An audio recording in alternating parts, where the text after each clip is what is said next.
Okay, this is Work Together 14.2, and it's going to be used again in 14.3, 14.4, 14.5, 14.6. This is found on page 422 in your textbook, 374 in your workbook. We're taking a corporation's worksheet. They've already filled in the trial balance figures for most of their accounts, and then what we're going to do is figure out the adjustments and eventually continue and complete the worksheet. Instructions here tells us they're still working with coastal aquatics. Step 1, enter the accounts and account balances on the following lines. So these are the trial balance accounts that they left off. So go to line 3 here and enter accounts receivable. Accounts receivables have a debit balance, and they have $15,485.25. Try to be very legible.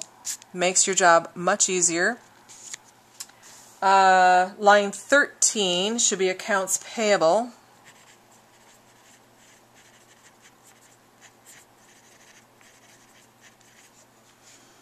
Accounts payable have a credit balance, and this is $18,482.28. Line 29, on line 29, sales has a credit balance. Oof. And this is something that kids learned last year, or somebody figured it out, and I guess I've adopted it. They write it sideways. 845, kind of crooked, so they can fit the numbers in. $828.09. So 9 cents. The line 32, purchases. Debit balance, $389. 184 and 0, or no, it would be 1 cent. Sorry, I almost said 0 cents. 1 cent. Okay, so that's step 1. Step 2, total, prove, and rule the trial balance. So I'm going to come down to the bottom of the trial balance and single rule across both the debit and credit columns. And I'm going to quickly cheat for right now so we can get the totals in, assuming you put the right amounts in right now. This is 1,109,000, and like I said, they learned to write sideways. 1109 and $585.86, and that's also true for the credit.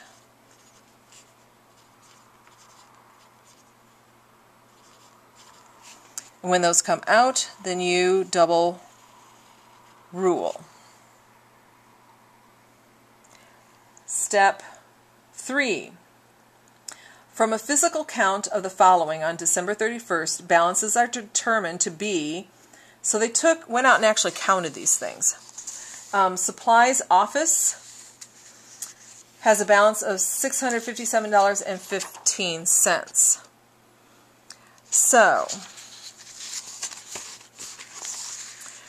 we need to make an adjustment to supplies, to supply office, and making sure I don't goof up. And that's my ending balance. So let me see, what can we see, what can't we see? Maybe I have to back out a little bit. There we go. On line 6, supplies office, they went out and physically counted, so I'm going to go all the way over to the balance sheet column to balance sheet debit. They say I only have $657 $4,058.15 left in supplies in there. And remembering, maybe I should write this up on top, your balance sheet, this is recording your ending balance. Your trial balance, that records your beginning balance. And of course adjustments is adjustments in between.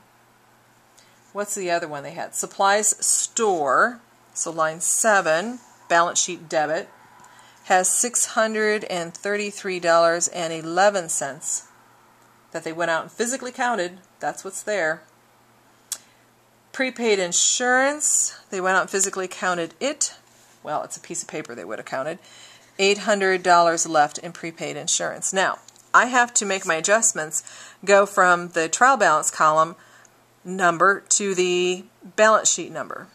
So if I take supplies, beginning balance of $5,485.25 and subtract the ending balance of $657.15, I must have used up $4,828.10. So to get from the debit balance of 5,000 something down to a debit balance of only 600 something, I have to credit the difference. So $4,828.10 I will make an adjustment credit.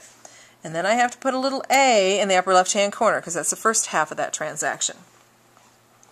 Where does this money go? It's not part of the profit or anything. It's an expense to the company. It's just absorbed.